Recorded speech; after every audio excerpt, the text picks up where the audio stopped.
Puji Tuhan. Shalom Bapak Ibu Saudara. Saya percaya setiap kita adalah orang-orang yang mengalami kasih Tuhan setiap waktunya.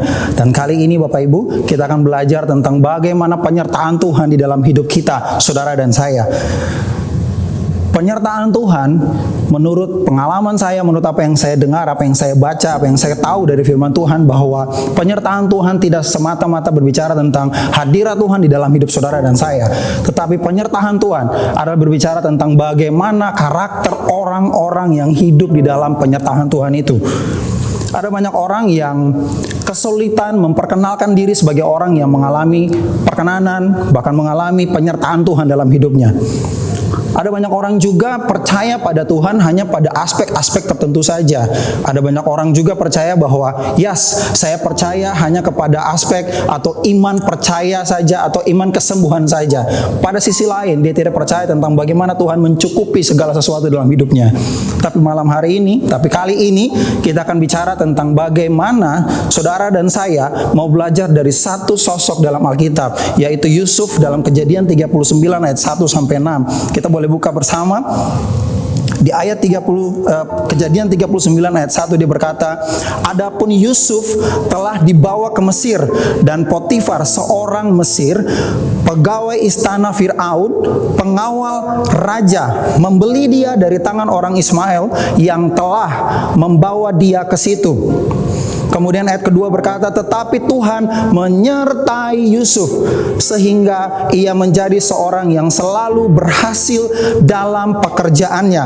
Maka tinggallah ia di rumah tuannya, orang Mesir itu." Firman Tuhan gini, ada kata kuncinya tertulis dalam firman Tuhan berkata, disertai Tuhan dalam pekerjaannya. Yang pertama, tanda-tanda orang yang dipenuhi atau disertai Tuhan adalah dia disertai Tuhan dalam pekerjaannya. Ada satu korelasi antara pernyataan Tuhan dan pekerjaan dia, di mana orang-orang diberkati, orang-orang yang disertai Tuhan selalu diberkati dalam pekerjaannya. Ada 3 agenda Tuhan dalam hidup kita ketika kita mengalami proses-proses dalam pekerjaan, dalam masalah dalam hidup kita. Yang pertama, dia mau supaya kita dimurnikan hati kita, saudara. Yang kedua, berbicara tentang bagaimana proses itu dalam pekerjaan kita, itu membangun setiap karakter kita sebagai orang percaya. Yang ketiga, yang paling terpenting adalah mendewasakan setiap iman kita, saudara. Nggak cuma saudara, tapi saya juga harus mengalami itu. Bagaimana kita hidup dengan pengalaman-pengalaman kita membawa kita semakin dewasa dalam iman kita. Tanda yang kedua bicara tentang, di ayat ketiga bicara tentang setelah dilihat oleh tuannya bahwa Yusuf disertai Tuhan dan bahwa Tuhan membuat berhasil segala sesuatu yang dikerjakannya.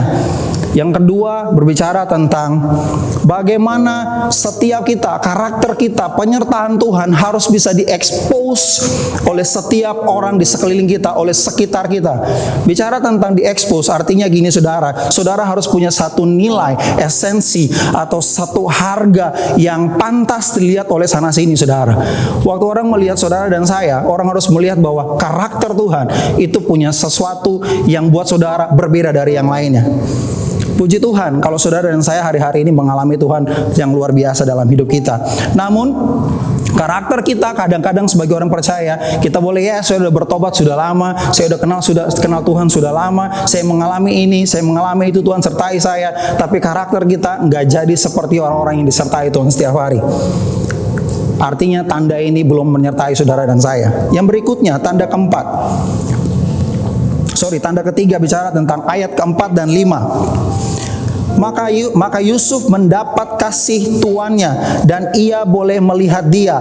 Kepada Yusuf diberikannya kuasa atas rumahnya dan segala miliknya diserahkannya kepada Yusuf. Ayat 5 berkata, sejak ia memberikan kuasa dalam rumahnya dan atas segala miliknya kepada Yusuf, Tuhan memberkati rumah orang Mesir itu karena Yusuf, sehingga berkat Tuhan ada atas segala miliknya, baik yang di rumah maupun yang di ladang.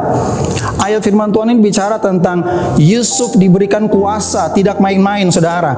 Di ladang, di rumah, harta bendanya, kekuasaannya diberikan kepada Yusuf, sehingga Tuhan berkati harta atau rumah kediaman orang Mesir ini karena ada Yusuf di situ saudara. Saya bicara tentang kuasa yang diberikan ini, bicara tentang perkenanan Tuhan atas saudara dan saya, atas Yusuf saudara.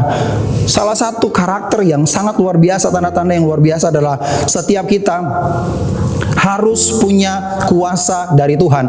Jangan pakai otoritas saudara dan saya, jangan pakai kemampuan saudara dan saya, tapi belajar kita pakai kuasa dan otoritas dari Tuhan saudara. Ayat 6 berkata, di tanda-tanda keempat berkata begini. Saya bacakan saudara, segala miliknya diserahkannya kepada kekuasaan Yusuf, dan dengan bantuan Yusuf ia tidak usah lagi mengatur apapun selain dari makanannya sendiri. Adapun Yusuf itu manis sikapnya dan elok parasnya.